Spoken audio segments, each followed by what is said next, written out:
Okay, hi Year 8s, welcome to your practical video for this week.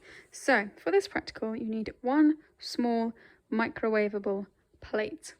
If you're not sure if the plate is microwavable, please ask an adult if it is. And if in doubt, don't use it. Get another one that will say at the bottom, microwave safe. Let's see if my plate says that.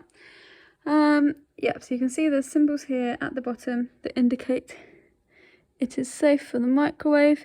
However, please double check that with an adult. So you need approximately 50 grams of chocolate. So I used half of a bar that's like this. So that was actually 45 grams, doesn't matter if it's a bit less. So it doesn't need to be fancy chocolate. It can be any kind of chocolate. It can be dark, it can be milk, whatever you have available. You need a ruler. So it can 15 centimeter ruler is also fine, doesn't have to be 30 centimeters. You need access to a microwave. Now, some safety considerations when using a microwave. You cannot put anything metal in a microwave. It will explode. Please do not do this. This is very, very dangerous.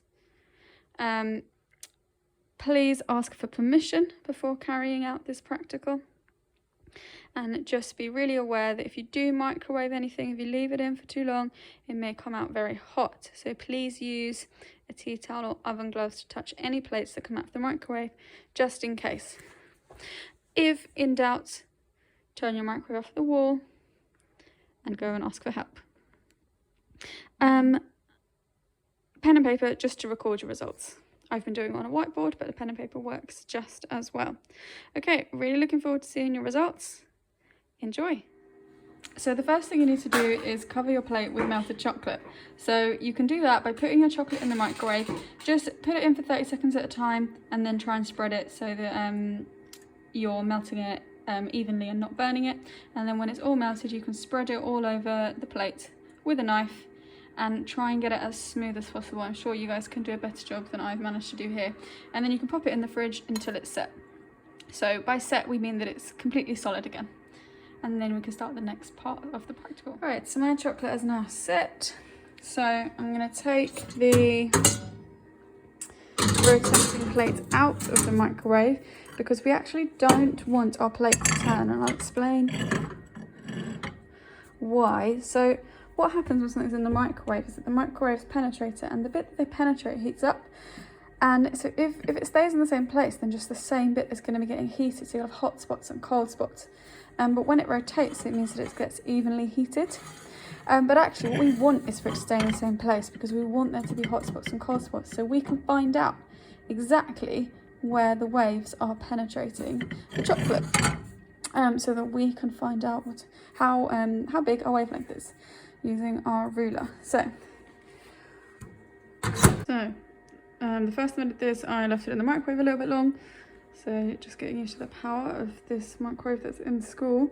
So I'm going to try it for a really short amount of time, 10 seconds. So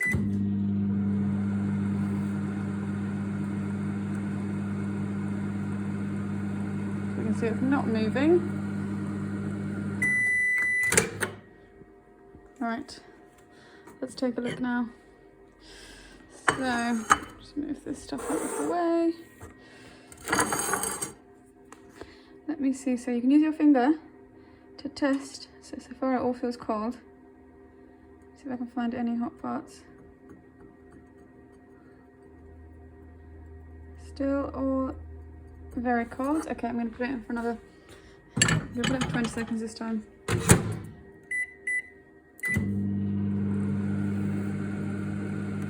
And if you do accidentally overheat it, so if you touch it and it's all melted or all hot, you can just put it back in the fridge for another half an hour and try again. So that's what I did when I realised I'd melted it all. So I'll pause the video here. So I've just taken it out and I can feel I've got one hot bit there. Oh, and another one here. Fantastic.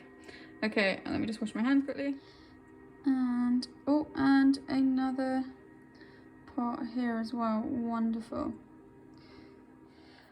So by feeling my chocolate once it come out of the microwave, I've found 3 hot spots. So there's points where it's melted. There probably are more. See, there's another one over here, but 3 is enough for now. You need to find at least 2 but 3 is fine. So in theory, the distance between our hotspots should be equal. But if you do have more than 2, you're welcome to measure the distance between each of them and see if they are the same, and maybe, or if they're slightly different, you can get an average of all 3. So I'm going to measure the distance between my first 2 hotspots. You can see that this is 4 centimeters. Please be as accurate as you can. And just to be sure, I'm going to measure the distance between the other 2 as well. So making sure you're measuring from the middle part each time. Probably actually the smaller the ruler, the better in this case. And again, middle to middle is 4 centimeters. And measuring between the last 2 is again 4 centimeters, and chocolate on my ruler. Wonderful. Okay, so obviously the average of these will be 4, so we can just use 4 as our measurement. Turn this down. Right, so now we've got to think about how this distance between hotspots relates to our waves. So if we draw a diagram of a wave, if you remember this from your wave anatomy lesson last lesson, what these hotspots are actually showing us is the points of the biggest amplitude, because this is where the most energy is being transferred. So the points in our wave where the amplitude is biggest will be our peaks. So I'm going to label this peak A, and our trough, so I'm going to label this trough B. So what 4 centimeters is actually showing us is the distance between point A and point B. Now what we need from our wave speed equation, thinking back to today's lesson, is we need to actually know wavelength. And we know that wavelength would actually be the distance between A and C. So we can find wavelength by doubling this distance between these 2 hotspots here. So our wavelength is going to be 4 times 2, so 8 centimeters.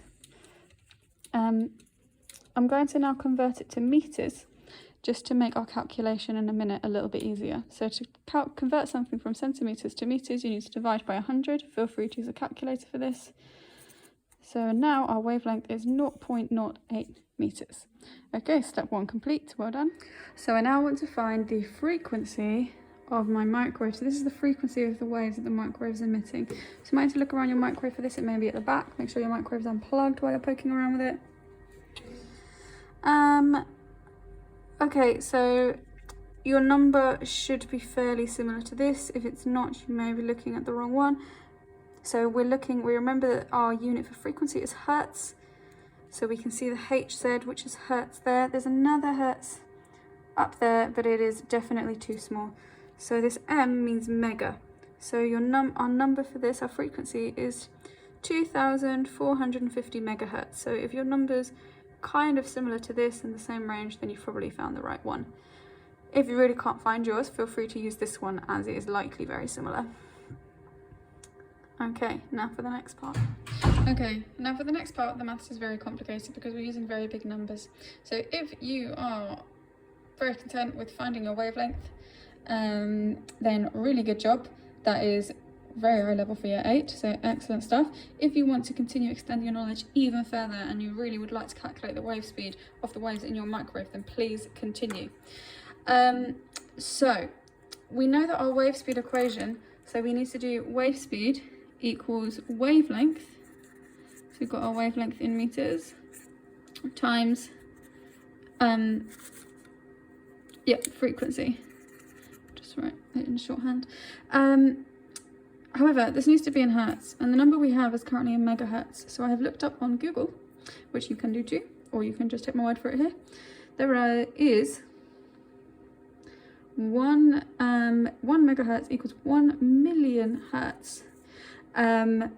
So we now need to convert 2,450 megahertz into hertz, which, as you can imagine, is a very large number. So when you times something by a million, you need to add 1, 2, 3, 4, 5, 6 zeros on. So now the equation we're doing is 0.08 times 2, 4, 5, 0, 0, 0, 0, 0, 0, 0. So obviously pop that into a calculator, so bear with me a moment. So this is my answer, 19,700,000 600,000, and this is measured in meters per second. So we know it's in meters because we originally converted this into meters, didn't we? Our wavelength. So this is the wave speed of the waves in our microwave in the science department. Now I want to see if any of you can calculate the wave speed of your microwaves at home. Good luck, and don't worry if this math stumps you a little bit. If you just want to send me your wavelength, that is absolutely fantastic. Okay, enjoy guys. I'm looking forward to seeing some pictures.